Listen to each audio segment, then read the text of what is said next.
Hello everyone, welcome back to our channel Max Zone with PT. I am Sanjeev Kumar, giving you information about Eco 01 Chapter 2 Financing of Business. The remaining parts of this chapter, I hope I will cover this chapter today. Okay, so let's start just now. आइए तो start करने से पहले मैं ये जानकारी आपको देना चाहता हूँ कि इसकी जितने भी टॉपिक्स है उसकी मैं प्रीवियस वीडियोस में इसकी लिंक डाल दूंगा, जिससे कि आप पूरे चैप्टर की सारी टॉपिक्स की जानकारी ले पाएंगे वहां जा करके। तो चलिए आज हम स्टार्ट करते हैं लिस्टिंग से। तो लिस्टिंग क्या होती है इसके बारे में जानते हैं। तो listing refers to the process of re, re, registering and admitting securities, यानी लिस्टिंग रिफर्स करता है उस प्रोसेस को जिसके अंतर्गत रजिस्टर और एडमिट होती है सिक्योरिटीज की, और वो सिक्योरिटीज हमारी स्टॉक्स बॉन्ड्स होते हैं। तो to trade on stock exchange, ये ट्रेड को स्टॉक एक्सचेंज के अंतर्गत ये हम लोग रजिस्टर करते हैं। इस प्रोसेस को लिस्टिंग कहते हैं। This allows the public to buy and sell those securities, ये परमिट करती है पब्लिक को कि इस तरह की सिक्योरिटीज खरीद और बिक्री कर सके। अब पर्पस ऑफ लिस्टिंग बताता हूं। तो पर्पस ऑफ लिस्टिंग होती है, पहला पॉइंट है इंक्रीजेस लिक्विडिटी, ये लिक्विडिटी को इंक्रीज करती है। दूसरा होता है प्रोवाइड्स मार्केटेबिलिटी, मार्केटेबिलिटी को प्रोवाइड करता है, यानी एक अच्छा मार्केट प्रोवाइड करता है। इनहेंस क्रेडिबिलिटी, क्रेडिबिलिटी को बढ़ाता है। और facilitates fund fund raising, fund raising को फैसिलिटेट करता है। अब प्रोवाइड्स ट्रांसपेरेंसी, इसमें ट्रांसपेरेंसी भी प्रोवाइड करता है, पारदर्शिता जिसे हम बोलते हैं, मतलब everything which is clear for the public, वो ट्रांसपेरेंसी कहलाती है। अब मैं बेनिफिट्स ऑफ लिस्टिंग बताता हूँ। तो एसेस टू कैपिटल मार्केट, ये कैपिटल मार्केट को एसेस करता है। दूसरा इंक्रीज विजिबिलिटी, ये विजिबिलिटी को इंक्रीज करता है।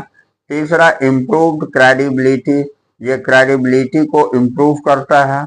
चौथा होता है liquidity for share holders, share holders के लिए लिक्विडिटी प्रोवाइड करता है। और पांचवा है ability to attract institutional investor, तो ये इंस्टीट्यूशनल इन्वेस्टर को अट्रैक्ट करने की योग्यता भी रखता है लिस्टिंग। अब देखिए लिस्टिंग प्रोसेस, हम इसकी प्रोसेस बताते हैं कि ये कैसे होती है। तो पहला है company meets exchange eligibility criteria, company exchange eligibility criteria को मीट करता है। सेकंड है submission of listing application, listing application की सबमिशन होती है। तीसरा है review and approval by exchange, इसका रिव्यू भी होता है और अप्रूव्ड भी होता है एक्सचेंज के द्वारा। चौथा payment of listing fees, listing fees की पेमेंट करी जाती है। अब पांचवा securities are listed and trading commences, securities को लिस्ट करी जाती है और ट्रेडिंग कमेंस होती है। तो ये थी लिस्टिंग प्रोसेस। अब हम टाइप्स ऑफ लिस्टिंग पढ़ते हैं। तो पहला है main board listing, main board listing होता है कि listed on the main exchange, जो मेन एक्सचेंज पर लिस्टेड होती है उसे हम मेन बोर्ड लिस्टिंग बोलते हैं। दूसरा है अल्टरनेटिव इन्वेस्टमेंट मार्केट, जिसको AIM लिस्टिंग बोलते हैं। तो ये listed on A junior exchange, ये लिस्टिंग जूनियर एक्सचेंज के आधार पर होती है। तीसरा है ओवर द काउंटर, जिसको OTC लिस्टिंग बोलते हैं।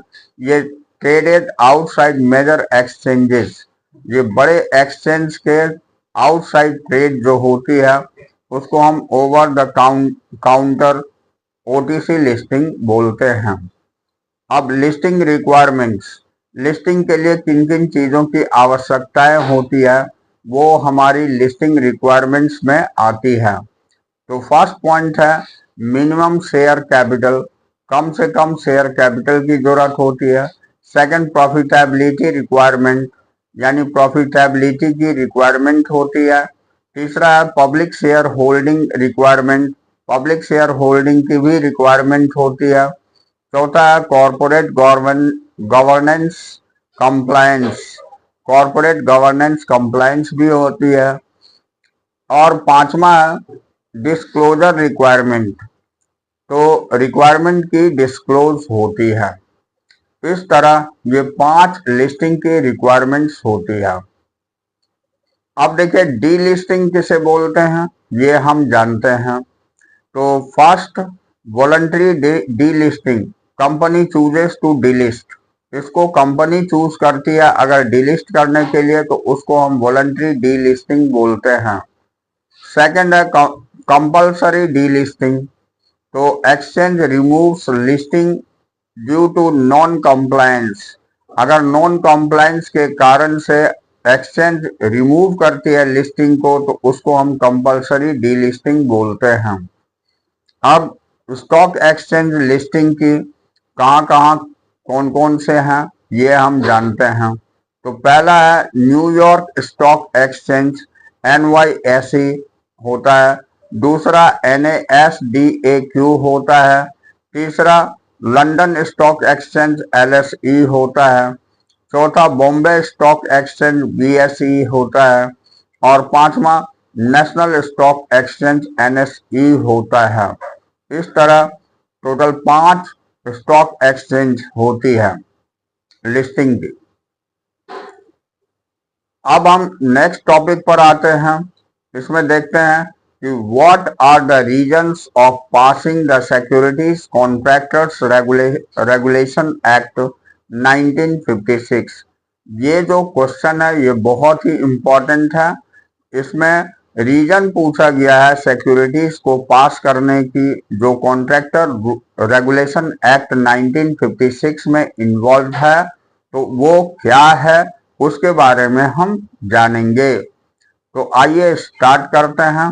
इसमें दिया हुआ है कि द सिक्योरिटीज कॉन्ट्रैक्ट्स, जिसको हम रेगुलेशन एक्ट बोलते हैं 1956, is a landmark legislation in India. ये एक लैंडमार्क का काम करती है लेजिस्लेशन इन इंडिया में। 1956 को ये एक्ट लागू हुई थी।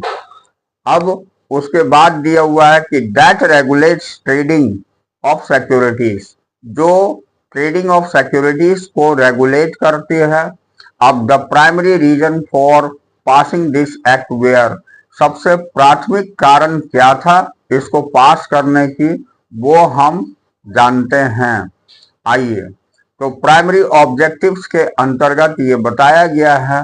फर्स्ट पॉइंट है हमारी प्रोटेक्ट इन्वेस्टर्स इंटरेस्ट, इन्वेस्टर की इंटरेस्ट को प्रोटेक्ट करी जाती है, सुरक्षा प्रदान की जाती है।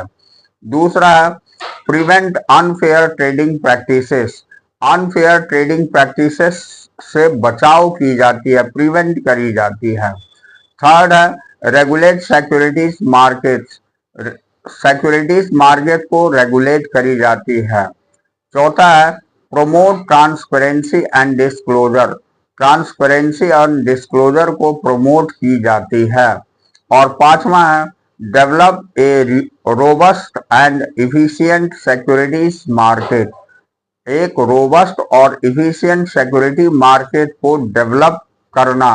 ये सारे पांचों ऑब्जेक्टिव प्राइमरी ऑब्जेक्टिव होते हैं इस एक्ट की। अब आइए स्पेसिफिक रीजन जानते हैं, विशेष कारण इसके क्या है, विशिष्ट कारण तो वो हम जानते हैं। पहला point to regulate stock exchange and securities trading, ये स्टॉक एक्सचेंज और सिक्योरिटीज ट्रेडिंग को रेगुलेट करना। दूसरा है to prevent speculations and price manipulations, तो ये स्पेकुलेशन और प्राइस मैनिपुलेशन को प्रिवेंट करना। तीसरा है to ensure fair and transparent trading practices, fair और ट्रांसपेरेंट ट्रेडिंग प्रैक्टिसेस जिससे हो सके उसको आश्वस्त करना, एंश्योर करना, to safeguard investors interest and prevent fraud. ये इन्वेस्टर्स इंटरेस्ट को सेफ गार्ड सुरक्षा प्रदान करने में और फ्रॉड को प्रिवेंट करने में हमें योगदान देता है। पांचवा, to establish a centralised regulatory framework, ये सेंट्रलाइज्ड रेगुलेटरी फ्रेमवर्क को इस्टेब्लिश करने में, और to define and regulate securities contract, ये रेगुलेट और सिक्योरिटीज कॉन्ट्रैक्ट को रेगुलेट और डिफाइन करने में। और सातवां पॉइंट है to provide for the registration of stock exchange, यानी ये हमारे स्टॉक एक्सचेंज के रजिस्ट्रेशन को प्रोवाइड करने में मदद करती है। ये सारे हम स्पेसिफिक रीजन के अंतर्गत पढ़ रहे हैं। और लास्ट वन, आठवां है to regulate the conduct of stock brokers and intermediaries, ये कंडक्ट ऑफ स्टॉक ब्रोकर और इंटरमीडियरीज को रेगुलेट करने में, ये सारे इसके स्पेसिफिक रीजन थे। अब की प्रोविजन हम बताते हैं। तो की प्रोविजन के अंतर्गत पहली पॉइंट हमारी आती है definition of securities and securities contracts. ये सिक्योरिटीज की डेफिनेशन और सिक्योरिटीज कॉन्ट्रैक्ट की डेफिनेशन होती है। सेकंड है regulation of stock exchange and trading, ये स्टॉक एक्सचेंज और ट्रेडिंग की रेगुलेशन को व्यक्त करता है। ये सारे की प्रोविजंस हैं। तीसरा है registration requirement for stock exchange and intermediaries, registration की रिक्वायरमेंट होती है स्टॉक एक्सचेंज और इंटरमीडियरीज दोनों की। चौथा है प्रोहिबिशन ऑफ ऑप्शन, ऑप्शन की मनाही and futures trading, future trading में एक्सेप्ट ऑन रिकॉग्नाइज्ड एक्सचेंज, बिना रिकॉग्नाइज्ड एक्सचेंज की इसको मना करता है। यानी जिसके रिकॉग्नाइज्ड एक्सचेंजेस होती है उसी में हम रजिस्ट्रेशन कर सकते हैं, अदरवाइज वो इलीगल मानी जाएगी। अब पांचवा regulation of insider trading and unfair practice, ये इनसाइडर ट्रेडिंग और अनफेयर प्रैक्टिस को रेगुलेट करने में। और छठा है powers of central government to regulate securities markets, power को डिफाइन करता है सेंट्रल गवर्नमेंट की जो रेगुलेट करती है सिक्योरिटीज मार्केट को, उसको ये स्पेशल प्रोविजन प्रोवाइड करती है। सातवां है establishment of securities appellate tribunal, ये establishment of securities appellate tribunal भी होती है। इस तरह हमने की प्रोविजंस देख लिया। अब आइए हम इम्पैक्ट देखते हैं। तो इम्पैक्ट में फर्स्ट पॉइंट है establish the securities and exchange board of India, जिसको सेबी बोलते हैं, इन 1992। तो सेबी की एस्टैब्लिशमेंट हमारी 1992 में हुई थी।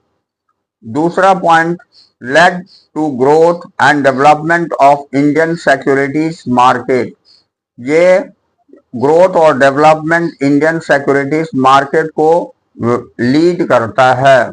तीसरा है improved investors protection and confidence, investors की प्रोटेक्शन और कॉन्फिडेंस को इम्प्रूव करता है। और चौथा पॉइंट है enhanced transparency and disclosure requirement, इसमें ट्रांसपेरेंसी और डिस्क्लोजर रिक्वायरमेंट को बढ़ाता है यानी वृद्धि करता है। और पांचवा है regulated the activities of stock brokers and intermediaries, यानी स्टॉक ब्रोकर की एक्टिविटीज को और इंटरमीडियरीज के एक्टिविटीज को रेगुलेट करती है। अब आइए हम अमेंडमेंट के बारे में जानते हैं। तो अमेंडमेंट है द सिक्योरिटीज कॉन्ट्रैक्ट, जिसको रेगुलेशन एक्ट 1956 के अंतर्गत has undergo several amendments including, इसके अंतर्गत कुछ और भी अमेंडमेंट्स हैं जो इंक्लूड करती है। पहला अमेंडमेंट है सिक्योरिटीज लॉ अमेंडमेंट एक्ट 1995। ये 1995 को ये अमेंडमेंट लागू हुआ। दूसरा सिक्योरिटीज लॉ अमेंडमेंट एक्ट 2004 में लागू हुआ और सिक्योरिटीज लॉ अमेंडमेंट एक्ट 2014 में लागू हुआ। उसके बाद चौथा फाइनेंस एक्ट जो 2017 में लागू हुआ। ये सारे 1956 के बाद इतनी सारी अमेंडमेंट इसके अंतर्गत लागू हुई। तो these amendments aimed to strengthen regulatory framework, ये मजबूती प्रदान करता है हमारे रेगुलेटरी फ्रेमवर्क को। इनहेंस इन्वेस्टर्स प्रोटेक्शंस, ये इन्वेस्टर प्रोटेक्शन को भी इनहेंस करता है यानी बढ़ाता है। And align Indian securities law, और इंडियन सिक्योरिटीज लॉ को अलाइन करता है with international standards, international standard पर के साथ। तो यहाँ पर हमारी ये पूरी चैप्टर 2 कंप्लीट होती है इको 01 की। अब हम लोग अगली क्लास में फिर नई चैप्टर के साथ मिलेंगे। तो that's all for today, we will meet again on the next class. Okay.